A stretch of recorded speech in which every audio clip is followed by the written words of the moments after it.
नमस्कार दोस्तों, mission geography YouTube channel में मैं ओपी श्रॉफ का हार्दिक स्वागत करता हूं। आज एक पहलू पर चर्चा करते हैं। वो बिंदु जो आज का रहेगा वो है कि रिज़ल्ट आ रहे हैं फर्स्ट ग्रेड के, काफ़ी कैंडिडेट काफ़ी निराश लग रहे हैं और कहते हैं कि अगली वैकेंसी कब आएगी, क्या आएगी, क्या सरकार वैकेंसी निकालेगी या नहीं निकालेगी। इस बिंदु पर हम थोड़ा सा एनालिसिस करते हैं, थोड़ी चर्चा करते हैं। कुछ कमेंट्स आपके आमंत्रित है, कुछ सुझाव आप बताएंगे कि वास्तव में ऐसा हो सकता है, और हमारा जो कयास है, हमारा जो अनुमान है कि नई भर्ती के संदर्भ में क्या हो सकता है, उसके संदर्भ में अपन आज एक छोटी सी चर्चा करने वाले हैं। तो ज़रूर जुड़े आप हमारे मिशन ज्योग्राफी से, अधिक से अधिक लोगों तक शेयर करें अपने चैनल को, ताकि अपने जो विभिन्न प्रकार की संपूर्ण भूगोल की जानकारी है, प्लस नई भर्तियों की अपडेट है, प्लस रिजल्ट की अपडेट्स है, उनसे अधिक से अधिक लोगों को फ़ायदा मिले। तो शुरू करते हैं। आज की जो महत्वपूर्ण सूचना है जिस पर अपन रूबरू हो रहे हैं वो है कि नई भर्ती कब आएगी, आएगी कि नहीं आएगी, क्या सस्पेंस दूर हो सकता है, क्या वास्तव में आ सकती है या नहीं आएगी, इस पर अपन चर्चा करेंगे। ठीक है, तो बात करेंगे अपन नई भर्ती के बारे में।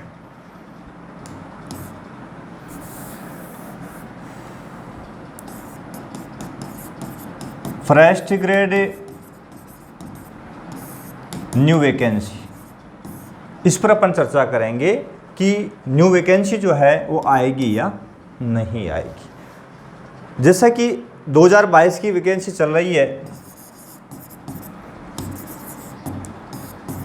और इस वैकेंसी, इस भर्ती के अंदर अपन देख रहे हैं कि इसके रिजल्ट आ रहे हैं।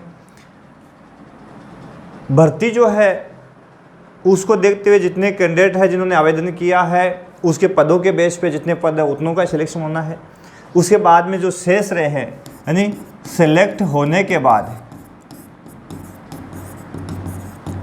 जो शेष प्रतिभागी है, इनका क्या होगा, ये क्या करेंगे। तो ये लोग भी निराश न होकर इनको भी आगे की रणनीति अपना लेनी चाहिए, यानी आगे की रणनीति पर इनको काम करना चाहिए। आगे की रणनीति क्या रहेगी कि आगे जो वैकेंसी आने वाली है, क्योंकि जैसे फर्स्ट ग्रेड है, ये जो पद है, ये वाइस प्रिंसिपल जो डीपीसी हुई है, उस डीपीसी के बाद में काफ़ी खाली हो गए, बहुत अधिक पद खाली हुए यहाँ पे डीपीसी के बाद में। ये जो खाली पद है, इनको भरने के लिए सरकार वैकेंसी तो निकालेगी, न्यू वैकेंसी निकालेगी। तो ये आपके पास में सुनहरा अवसर है उन प्रतिभागियों के लिए जो 2022 की जो फर्स्ट ग्रेड थी इसमें वंचित रह गए। ये वंचित कैंडिडेट है, उनके लिए यह सुनहरा अवसर है कि वो नई भर्ती में अपना भाग्य आजमा सकते हैं। सेकंड ग्रेड वैकेंसी भी आएगी।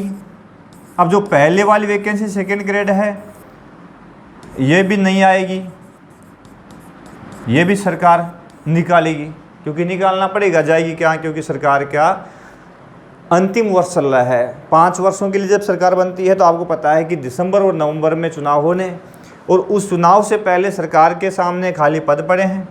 गहलोत सरकार चाहती है कि जनता को, बेरोजगारों को अधिक से अधिक राहत दे करके वो दोबारा रिपीट करे अपनी सरकार को। तो उसके लिए सरकार चाहेगी कि ये दोनों वैकेंसियाँ क्लियर करें, यानी फर्स्ट ग्रेड भी निकाले और सेकंड ग्रेड भी निकाले। अब हो सकता है आप ये सोच लें कि जो ओल्ड सेकंड ग्रेड है साथी, उसका क्या होगा। जो सेकंड ग्रेड चल रही है,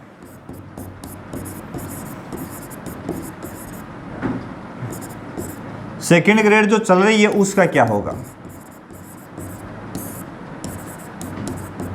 अब उसके रिजल्ट का इंतज़ार है, उसके बारे में क्या होगा।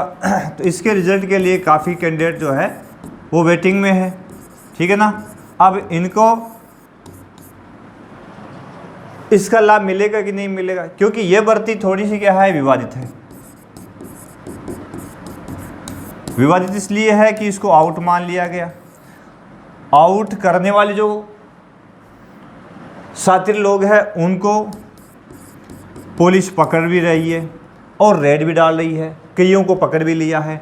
तो सस्पेंस बना हुआ है कि क्या ये भर्ती जो है, जो सेकंड ग्रेड चल रही है, ये रद्द होगी या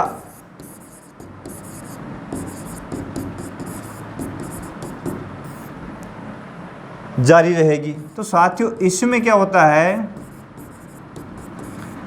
सरकार कभी भी रद्द करती है, बहुत ही रेयर पोजीशन में रद्द करती है। यानी यदि बहुत अधिक, यदि अपन कहें कि खुले में आउट हो गई, पूर्ण रूप से एविडेंस आ गया और पूर्ण रूप से जनता खिलाफ हो गई, बेरोजगार खिलाफ हो गए, तो सरकार ऐसी भर्तियों को रद्द करती है, ठीक है ना। लेकिन बहुत कम चांस है, बहुत ही कम चांस है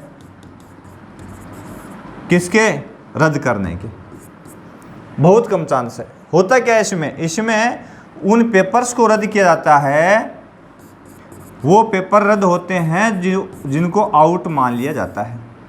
रद्द होते हैं कौन से, जो आउट हो गए। आउट होने वाले जो पेपर है, उन पेपर विशेष को रद्द करके दोबारा करवा लिया जाता है, ठीक है। अब रीट में भी पीछे वाली में ऐसा ही हुआ था, लेकिन फिर प्रेशर जनता का बना, तो हालांकि दोबारा पेपर भी करवाया था, फिर पूरी रीट को भी रद्द किया था, तो वो एक अलग मामला था। लेकिन सेकंड ग्रेड रद्द होगी कि नहीं होगी, ये सरकार के निर्णय, सरकार के पास में डिसीजन होता है, हमारे पास में कुछ नहीं होता। हम इसके बारे में कोई टिप्पणी कर नहीं सकते कि रद्द होगी या नहीं होगी। कयास लगा सकते हैं कि हाँ, पूर्ण रूप से यदि पेपर आउट है, जनता का पुरजोर विरोध है, सरकार और जो जांच एजेंसी ये मान ले कि पेपर आउट है रियल में, तो सरकार कर सकती है कि उसको रद्द कर दे, यदि सरकार चाहे तो। लेकिन बहुत बड़ा खर्चा होता है एग्ज़ाम सेट करवाने में, एग्ज़ाम करवाने में। सरकार की जो छवि है, उस छवि पर भी दाग लगता है। तो ऐसी भर्तियों को एक दो पेपर थोड़ा बहुत यदि आउट होता है, तो उस पोजीशन में सरकारें, किसी भी, कोई भी सरकार हो, चाहे वर्तमान प्रेजेंट सरकार हो या पीछे की सरकारें हो, वो जल्दी सी भर्ती को रद्द नहीं करती है। तो इस पर तो अपन कोई टिप्पणी कर नहीं सकते, होगी या नहीं होगी। जो चल रही है, जैसा आएगा रिजल्ट वैसा देखा जाएगा। यानी आगे रिजल्ट आएगा तो अपन देख लेंगे कि क्या होता है उसके बारे में। लेकिन आप नई भर्ती के लिए तैयार हो जाएं,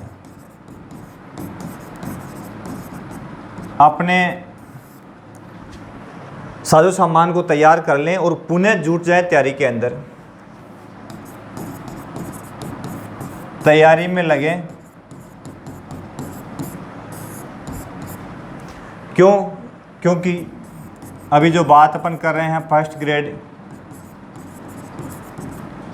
ये वैकेंसी श्योर आएगी, बड़ी वैकेंसी आने के चांस है, क्योंकि काफ़ी ज़्यादा पोस्टें खाली है।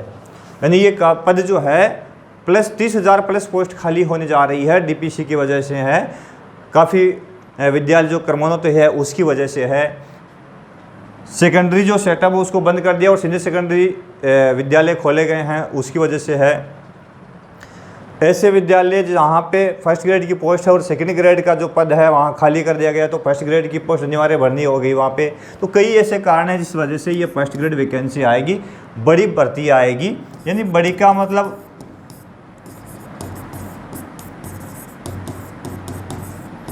10,000 प्लस वैकेंसी आने के अनुमान है, चांस है कि 10,000 प्लस वैकेंसी आई। 2015 की वैकेंसी थी, 17 में जो पोस्टिंग मिली थी, हमारी भर्ती थी अब तक की सबसे बड़ी भर्ती थी, जिसमें 13,000 पद थे।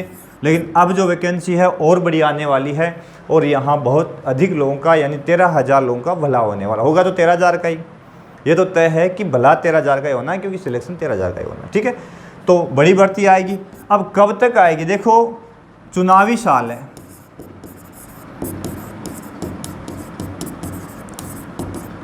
आपको पता है 2000 नवंबर दिसंबर में चुनाव होने, ठीक है। अब नवंबर दिसंबर में चुनाव होने हैं, तो 3 महीने पहले यानी चुनाव से 3 महीने पूर्व आचार संहिता। अब 3 महीने कोई नियम नहीं है, लग जाती है। और आचार संहिता लगने का मतलब नई भर्तियां सरकार कर नहीं सकती, नई घोषणाएं कर नहीं सकती, नए उद्घाटन कर नहीं सकती, नई वैकेंसी निकाल नहीं सकती। अब 3 महीने का मतलब अगस्त, सितंबर, अक्टूबर, नवंबर की बात करेंगे अपन। सितंबर, अक्टूबर, नवंबर। अब चुनाव आयोग जैसे ही चुनाव की डेट की घोषणा कर देगा उसके साथ आचार संहिता लग जाएगी। यानी चुनाव आयोग जैसे ही चुनाव की तारीख तय कर देगा, चुनाव की तारीख तय कर देगा, उसके साथ ही क्या लग जाएगी, आचार संहिता प्रभावी हो जाएगी। अब आचार संहिता प्रभावी हो जाएगी तो वैकेंसी के संदर्भ में सरकार को भी पता है भाई ऐसा होना है, तो उस कंडीशन में सरकार क्या करेगी, बात में हमने की है सितंबर से पहले 3 महीने के लगभग आचार संहिता रहती है, आसपास हो सकता है, तो सितंबर से पहले। इसका मतलब क्या हुआ, जुलाई कह दें या जून लास्ट कह दें, जुलाई या जून लास्ट तक फर्स्ट ग्रेड की घोषणा हो सकती है। यानी इसकी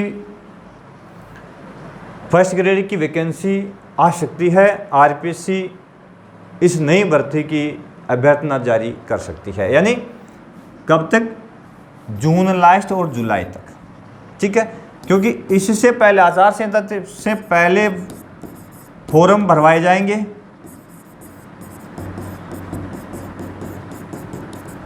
ठीक है। उसके बाद में एग्ज़ाम डेट पहले घोषित की जाएगी, ये भी पहले ही घोषित की जाएगी आचार संहिता से पहले। कुछ बातें फैक्ट बता देता हूँ मैं। और अब एग्ज़ाम बाद में हो सकता है, एग्ज़ाम हो सकता है आचार संहिता में, इसके ऊपर कोई बैन नहीं, ये हो सकता है। तो इतना काम तो सरकार पहले करेगी, वैकेंसी निकालेगी, फॉर्म भरवाएगी, एग्ज़ाम डेट की घोषणा करवाएगी और उसके बाद में एग्ज़ाम आचार संहिता में हो सकता है। ऐसा 2013 में सितंबर में हुआ था।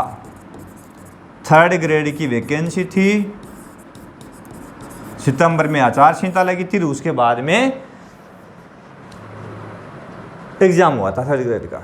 और ये एग्ज़ाम हुआ और उसके बाद में जो नियुक्ति मिली थी वो नई सरकार, वसुंधरा जी के नेतृत्व में सरकार बनी थी, उसमें नियुक्ति लोगों को मिली थी, जिसमें टेट उस समय चला करती थी और टेट में 60% अनिवार्य कर दिए थे। तो काफ़ी जो लोग थे वो जो 60% से कम जिनके थे वो बाहर हो गए थे। तो ये आचार संहिता में परीक्षा लगी थी, तो ऐसा हो सकता है। तो फर्स्ट ग्रेड और सेकंड ग्रेड वैकेंसी की अपन बात करें तो जून लास्ट या जुलाई के अंदर इसकी विज्ञप्ति आ सकती है। सिर्फ अनुमान है, काफ़ी लोग गाइड करेंगे, काफ़ी आपके सुझाव आमंत्रित है, लेकिन कुछ अटपटे लोग जो अटपटी बातें करेंगे अपने माइंड के बेस पे कि आगे हो जी नई बात लेकर के। लेकिन ये आपके लिए महत्वपूर्ण है, उन अभ्यर्थियों के लिए महत्वपूर्ण जो तैयारी कर रहे हैं, जो तैयारी में लगे हुए हैं, जिनके वर्तमान 2022 की फर्स्ट ग्रेड रिजल्ट आ रहे हैं उसमें कम अंक आ रहे हैं, आंसर की के अनुसार उनके कम अंक आ रहे हैं, आगे की वो तैयारी जारी करना चाहते हैं, आगे वो भर्ती में शामिल होना चाहते हैं, अपनी पोस्ट सुनिश्चित करना चाहते हैं, उनके लिए बिना किसी समय के गंवाए सुनहरा अवसर है कि वो इस वैकेंसी के लिए अपना साजो सामान, अपने हथियार क्या है, आपकी बुक्स है, आपका पेन है, आपका समय आपके साथ है, तो ये चीज़ें आप पूर्ण रूप से स्वस्थ माइंड से मैदान यानी में उतरने के लिए या जंग लड़ने के लिए तैयार हो जाएं। और एक मौका आपको और मिलेगा, सरकार ज़रूर मौका देगी, क्योंकि चुनाव से पहले सरकार इन पदों को खाली छोड़ करके आगामी समय के लिए छोड़ नहीं सकती, क्योंकि ये वैकेंसी निकाल करके काफ़ी लोगों को सरकार चाहेगी कि प्रभावित करे और वोटिंग का जो फ़ायदा है वो अपने लिए ले। तो ये बिल्कुल ऐसा हो सकता है। यह हमारे सिर्फ अनुमान है, सिर्फ कयास है, किसी भी प्रकार की जानकारी सरकार से कोई सीक्रेट लीक नहीं कि हम वहाँ से ले रहे हैं, ऐसा कुछ नहीं साथियों। सिर्फ हम कुछ प्रक्रिया जो चल रही है उस प्रक्रिया के बेस पे अनुमान लगाते हैं कि ऐसा हो सकता है, ठीक है।